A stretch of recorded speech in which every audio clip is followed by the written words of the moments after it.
Corona virus की दूसरी लहर ने पूरी दुनिया के सामने नई चुनौती पेश कर दी है। वैक्सीन से लेकर दवा और कोरोना से होने वाले असर पर दुनिया भर में रिसर्च चल रही है, लेकिन कोरोना की तीसरी लहर को लेकर जो आशंका जताई जा रही है उसने दुनिया भर में माँ बाप को डरा दिया है। आखिर क्यों कोरोना की अब बच्चों पर पड़ सकती है नजर, देखिए हमारी इस खास रिपोर्ट में।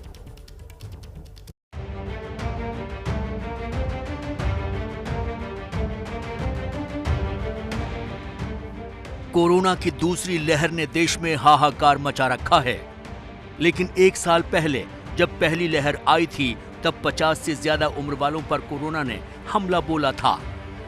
वहीं दूसरी लहर में 30 से 45 साल की उम्र के लोगों को कोरोना ने अपना निशाना बनाया है।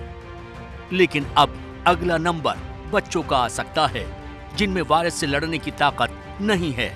बच्चों में भी जल्दी से जल्दी वैक्सीनेशन ड्राइव शुरू करें।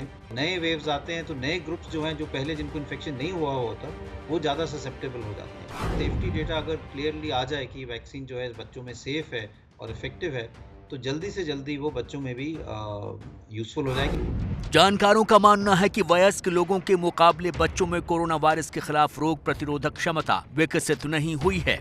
डर की बात यह भी है कि कोरोना की तीसरी लहर वाले वायरस का स्ट्रेन पहले के मुकाबले ज्यादा खतरनाक साबित हो सकता है। दरअसल कोरोना वायरस के नए स्ट्रेन हर बार नए समूहों को अपना निशाना बना रहे हैं और इसलिए भी कोरोना की तीसरी लहर में सबसे ज्यादा खतरा बच्चों पर मंडराने की आशंका जताई जा रही है। जैसे हम देखते हैं नई वेव्स आए तो वो नए ग्रुप्स जो अभी भी ससेप्टेबल हैं उनको अफेक्ट करती हैं, और इसलिए ज़रूरी है, क्योंकि अभी तक हमने जो यंगर एज ग्रुप है उनको बचा के रखा है। एक अगर हम ये कहें कि स्कूल्स बंद हैं, घर में ही हैं वो, तो एक तरह से वो एक ससेप्टेबल पॉपुलेशन है। नए वेव्स आते हैं तो नए ग्रुप्स जो हैं, जो पहले जिनको इन्फेक्शन नहीं हुआ होता, वो ज़्यादा ससेप्टेबल हो जाते हैं, क्योंकि वो अभी उनमें बॉडी में इम्यूनिटी नहीं है। तो जब वायरस फैलने की कोशिश करता है तो वो उन लोगों में ज़्यादा फैलता है जिनके अभी इम्यून सिस्टम में डिफेंस नहीं बना हुआ अगेंस्ट दिस इन्फेक्शन। कोरोना की पहली और दूसरी लहर की स्टडी में ये बात सामने आई है कि पिछले साल जब देश में कोरोना की पहली लहर आई थी, उस समय 50 साल से ज्यादा की उम्र के लोगों में संक्रमण ज्यादा फैला था। इस साल मार्च अप्रैल में जब दूसरी लहर आई तो उसने 31 से 50 साल की एज ग्रुप के लोगों को निशाना बनाया है। लेकिन अपुष्ट आंकड़ों के मुताबिक वायरस की पहली लहर में 1 से 2% बच्चे ही संक्रमित हुए थे, जबकि दूसरी लहर में 10% बच्चों पर कोरोना ने अपना असर दिखाया है। लेकिन अब आशंका है कि तीसरी लहर में 6 से 12 साल के बच्चों को कोरोना वायरस से ज्यादा गंभीर खतरा हो सकता है।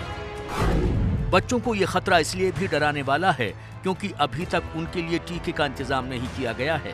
हालांकि देश में 1 मई से 18 साल से ऊपर के लोगों के लिए भी टीकाकरण की शुरुआत हो गई है, लेकिन इसकी रफ्तार बेहद धीमी है।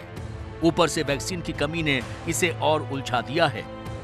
खास बात यह भी है कि बड़ों के मुकाबले बच्चों के टीकाकरण की प्रक्रिया आसान नहीं है, क्योंकि बच्चों के टीके को कड़े क्लिनिकल ट्रायल से गुजरना होता है। हालांकि कुछ देशों में बच्चों का टीकाकरण शुरू हो चुका है। कनाडा दुनिया का पहला देश है जहां 12 से 15 साल के बच्चों को फाइजर की वैक्सीन लगाने की अनुमति दी गई है। अमेरिका ने भी अब 12 से 15 साल के बच्चों के लिए फाइजर की वैक्सीन को आपातकालीन अनुमति दे दी है। The president also announced that should the FDA issue an emergency use authorization of the Pfizer vaccine for individuals ages 12 to 15, we already have in place the operational and public education plan to immediately hit the ground running. Over 15,000 local pharmacies will be ready to vaccinate 12 to 15-year-olds.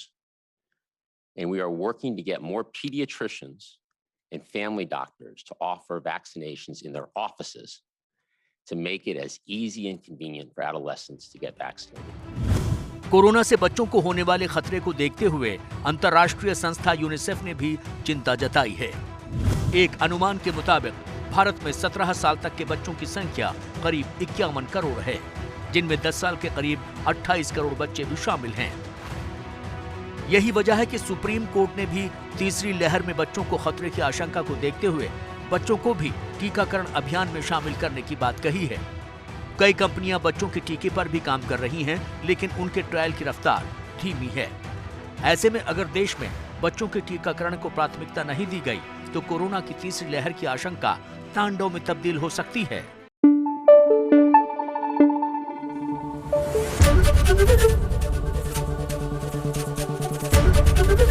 ABP news आपको रखे आगे।